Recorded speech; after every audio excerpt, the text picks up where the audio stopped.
tudo bem, meus amores? Hoje é segunda-feira, dia 14 de abril, e eu tô indo fazer a minha cirurgia de hérnia. E eu vou explicar um pouquinho pra vocês por quê. Josi, do nada surgiu assim uma hérnia, vai ter que fazer uma cirurgia do nada? Não foi do nada, e eu vou explicar. Mas antes, se você tá curioso pra saber se você tem uma hérnia ou se você só gosta aqui do canal, deixa seu like, se inscreve pra me ajudar, vamos fazer esse canal crescer, vamos virar uma grande comunidade de amigos e amigas que se ajudam, que trocam ideias e que falam da vida, não é mesmo? Deixa seu like, se inscreve, compartilha e fica aí pra saber o que aconteceu que essa mulher se enfiou no meio de uma cirurgia, do nada. Bom, então vamos lá, começando do começo, né? Não, essa hérnia não apareceu assim do nada. Gente, só um adendo, que eu tô com a roupa diferente, né? Tô aqui na sala, mas tô com a roupa diferente do que eu comecei esse vídeo, porque eu já estou operada nesse momento. Tô aqui me recuperando. Vou contar também pra vocês um pouquinho sobre como é esse processo de recuperação de uma cirurgia de hérnia, né? E, enfim, mas o começo desse vídeo aqui é pra falar sobre o que aconteceu, né? Que de repente apareci pra fazer uma cirurgia. Minha cirurgia não foi uma cirurgia de emergência, tá? Vou colocar vocês aqui um pouquinho mais perto. Não foi uma cirurgia de emergência, era uma cirurgia já que eu deveria ter realizado já há algum tempo. Essa hérnia eu descobri, a primeira vez eu tinha 17 anos de idade. Eu tô com 44 anos agora, então assim, já era pra ter feito essa cirurgia quando eu era muito jovem, há muito tempo atrás. Porém, né, aquela coisa, a gente vai postergando. No começo demorava demais, eu morava lá em Guarulhos, né, e cheguei a procurar o hospital, alguns especialistas pra fazer a cirurgia.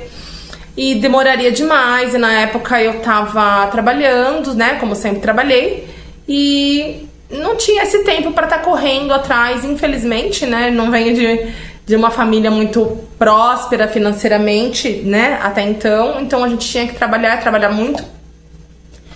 E então eu não tinha esse tempo hábil pra passar horas e horas em fila de hospital. Às vezes essas filas começavam tipo no período da manhã, ali da madrugadinha, entre 5, 6 era o horário mais ou menos que você tinha que chegar numa fila de hospital pra conseguir uma consulta com um cirurgião, né? E pra tentar essa vaga que sabe-se lá Deus quando seria. Então eu fui postergando. As crises elas começaram ali por volta dos 17 anos. Eram crises curtas, né, mas muito intensas. Era uma dor assim que parecia que tava dando um nó, uma câimbra dentro do meu umbigo, que eu chegava a ficar sem fôlego. Mas se eu ficasse quietinha, paradinha, ela logo se dissipava. Durava ali em torno, né, as crises duravam em torno de mais ou menos uns 10, 15, no máximo 20 minutos. Porém, eu permanecia por um período até longo, às vezes com a barriga ali na região do umbigo um pouco doloridinha. Isso podia durar algumas horas ou alguns dias. Perdão. Mas, não sei se esse é mal de mulher ou se é do ser humano, a gente acaba se habituando, né? Até com a dor a gente acaba se acostumando. E foi o que eu fiz. Eu fui empurrando literalmente com a barriga e eu fui habituando a minha maneira de se vestir. Então eu sempre gostei muito de vestido, o que não apertava a minha região do abdômen. Então eu usava muito vestido, né? Daquela época, desde então. Calças, quando eu precisava comprar calças, eu comprava calças de elástico, colocava sempre acima do umbigo, bem na região da cintura mesmo, né? Não colocava na linha do umbigo. Então, essa hérnia, ela me impossibilitava de fazer algumas coisas, por exemplo, exercício físico. Eu nunca fui uma exímia atleta, até porque eu não conseguia me dedicar de uma maneira muito efetiva a qualquer esporte que tivesse mais impacto, porque eu sentia dores. Então eu fazia ali um pouquinho de exercício. Acredito que muito por conta disso também eu acabei ganhando peso ao longo desses anos, bastante peso ao longo desses anos, porque de fato eu não conseguia me exercitar, né? Eu não podia fazer abdominais muito intenso, eu não podia fazer nada que pulasse de maneira muito intensa, então eu não podia fazer nada que carregasse peso de maneira muito intensa. Então os meus exercícios sempre ficaram ali na linha do iniciante para menos, coisinha leve, nível fisioterapia mesmo. Então eu fui levando, e agora, quando foi em setembro, mais ou menos setembro de 2025, né? Eu estava na academia com o meu marido e eu fui fazer aquele exercício do leg press, que você fica assim deitadinha.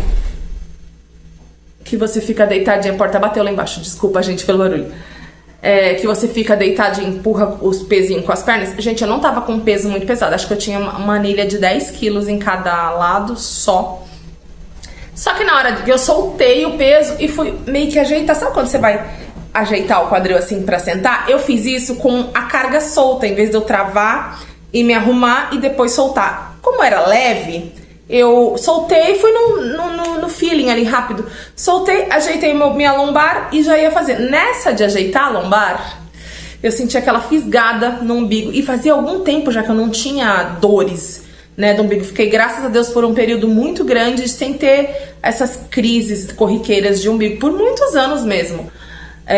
Tomando os devidos cuidados, né? Então eu era vida normal. Mas eu sabia da existência da hérnia. Fiz isso, gente. E dali pra frente, só pra trás, como diz outro. Isso foi em setembro, eu tinha viagem marcada pra novembro. Eu passei a minha viagem toda assim, andando muito curvadinha no hotel. Tem os vídeos daqui da viagem que nós fomos pra Goiânia, né? Pra Caldas Novas. Aquela viagem eu tava passando muito mal de dor. E eu já tava tudo pago, então nós fomos mesmo assim. Acabei que eu nem consegui aproveitar muito as piscinas, brincar, me divertir. Foi gostoso, porque acabei fazendo algumas amizades, mas eu não conseguia, assim, desfrutar muito do ambiente, porque eu não conseguia caminhar, não conseguia fazer longos percursos, né?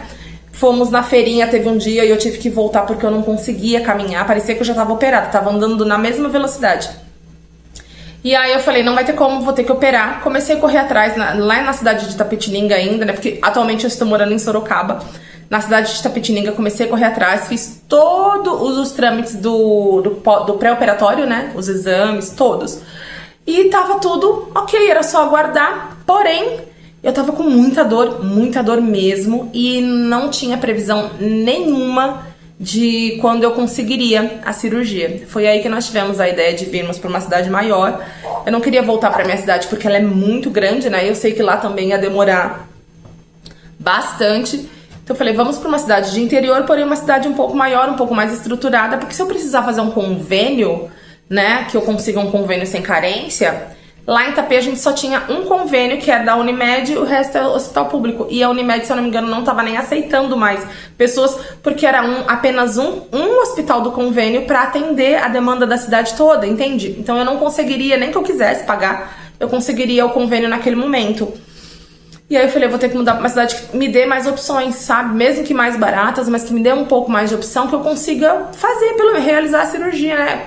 Por ser uma cirurgia mais simples, como eles costumam dizer, se eu conseguir um convênio, tentei falar com a pessoa que me vendia convênios antigamente, ela não tinha mais aqui pra região, mas falou pra eu aguardar, e eu fiquei nessa de aguardando. Aí conseguimos um encaixe pelo SUS mesmo, tá? Fazendo alguns trâmites aí com uns parentes da minha sogra que são envolvidos com a política, por isso eu acabei conseguindo esse processo acelerado, né? E só que eu consegui lá para São Paulo, então eu tinha que viajar para fazer os exames, para conversar com os médicos de lá e fazer a cirurgia lá. E aí eu realizei a cirurgia, graças a Deus, depois de tantos anos esperando por esse momento. Tô eu aqui operada já fazem... Eu operei na terça, quarta, quinta, sexta, sábado, domingo. Hoje fizeram 5 dias dessa cirurgia. E foi isso, gente. Eu vou contar pra vocês um pouquinho do como tá sendo o meu pós-operatório no próximo vídeo, pra esse vídeo aqui não ficar muito longo, tá? Então, assim, você que vai passar por esse tipo de processo, eu procurei aqui na internet vídeos de pacientes falando do pós-operatório, sabe? Eu achei coisas sobre médicos dando dicas, eu não achei nenhum paciente, então eu vou conversar com vocês um pouquinho de como, pelo menos pra mim, tem sido esse pós-operatório da hérnia umbilical, que foi o meu caso, hérnia umbilical, tá bom? Espero que vocês tenham gostado, tenha matado aí a curiosidade de vocês, né? Quis deixar aqui registrado o que tem acontecido comigo nesses últimos tempos. Por isso eu acabei dando uma sumidinha aqui do canal, porque eu fiquei nessa função de exames e foi uma correria, foi por meses, bastante corrido, né, pra conseguir os encaixes, mas enfim, deu tudo certo. Espero que vocês tenham gostado, fiquem aqui comigo nesse canal. Um super beijo, até o próximo vídeo e tchau!